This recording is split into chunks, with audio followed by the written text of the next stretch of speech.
guys watch the Super Bowl? How many watch the Super Bowl? A lot of us, of course. Do you own a smartphone or a tablet? Of course. Did you pull out, this is a similar question to Christine earlier, did you pull out the smartphone or tablet while you were watching the Super Bowl? Did you potentially check a social platform while you were doing so? Did you share something on that social platform? You know, some of us, less of us, but we're still on those social platforms. And I think that's nothing new now. Like, I'm not going to talk about the quantity of devices and how many of us are on social platforms. I think we can all establish that there's something going on. But let's talk about the impact of that social TV on consumers. And what they're telling us is that there is an impact.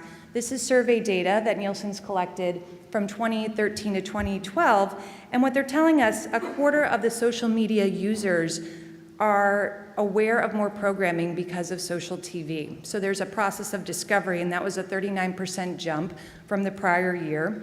Separately, social TV or social media users report that they are enjoying television more because of social TV.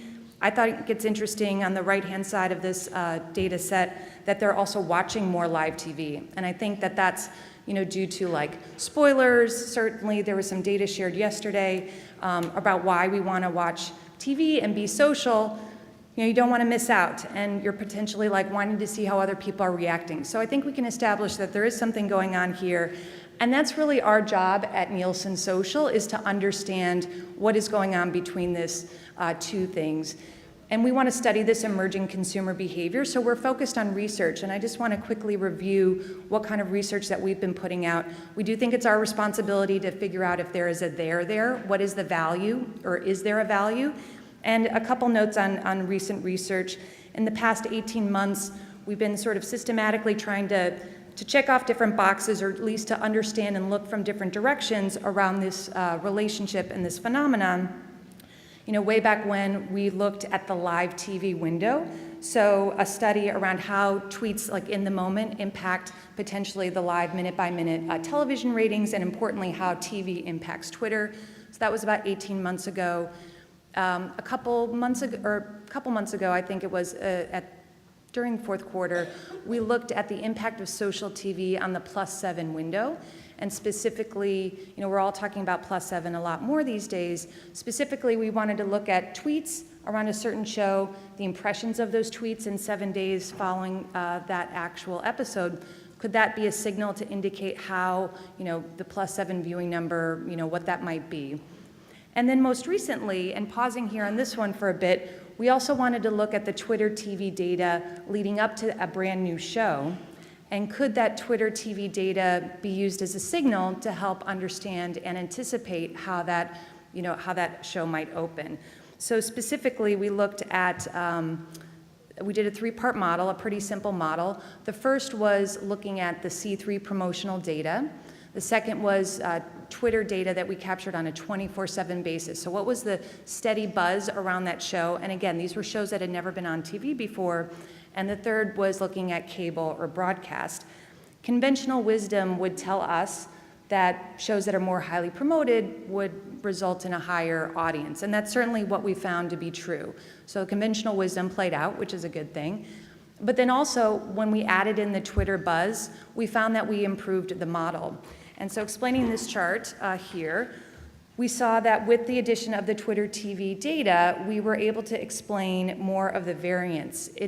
The model went from 48% explained variance to 65% explained variance with the addition of that 24/7 Twitter TV data, and then also us knowing if it was a broadcast or a cable show.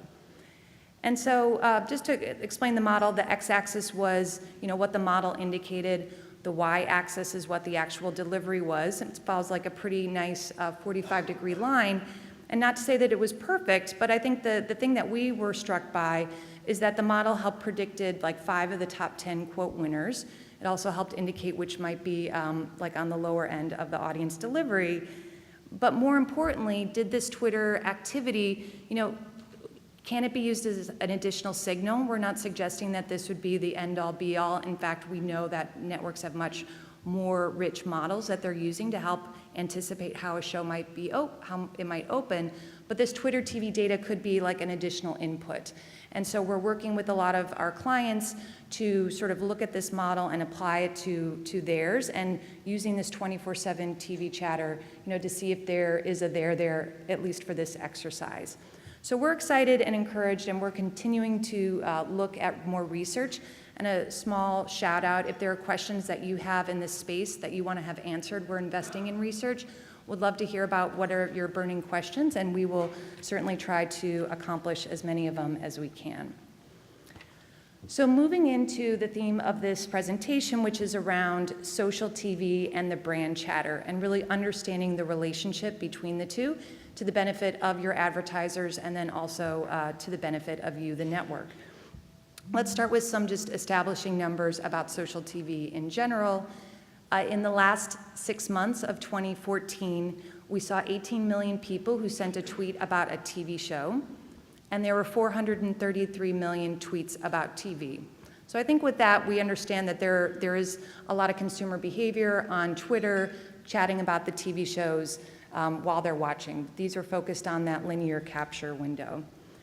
But it's not just about tweets about TV, there's also a lot of chatter going on around brands. So for that same period, and this is a 6-month view, there were 20 million people who made a tweet about brands. So that would be, Nestle Pure Life, Ford, Chevy, Pampers, whatever it may be. We're studying now about 1,700 brands. 20 million people who sent a tweet about one of those brands, 335 million tweets about brands. I don't know if that's surprising to you. It's a lot of people taking to Twitter to talk about brands. And so it's definitely an interesting population to look at. And what we're focused on is really looking at how these two relate to one another. How do the tweeting population about television shows intersect with these people talking about brands?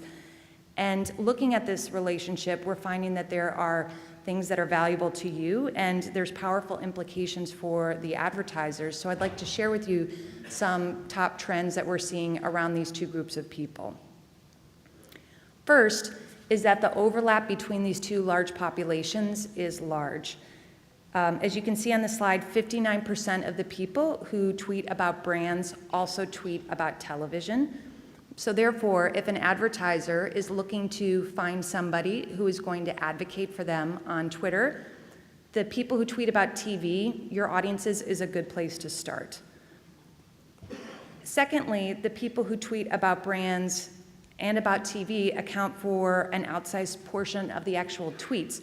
There's a high, this is that lavalier not having it comes into fashion blouse, can't have it next time. We found that the 59% of people who tweet about TV and brands, they're sending 76% of all tweets. So again, this population is being more productive around brand tweets. They are sending more than their sort of fair share, making that, again, another valuable group because the high amount of brand activity that they are sending. So number 3, how much more are they tweeting? What we saw in this time period is that TV authors are sending 4 times as many tweets about brands than people who only tweet about brands. 4 times. So these people are extremely productive, and if an advertiser is looking to engage people who are likely to amplify their brands, those TV authors are more likely to do so. Again, it's a good group of people to target.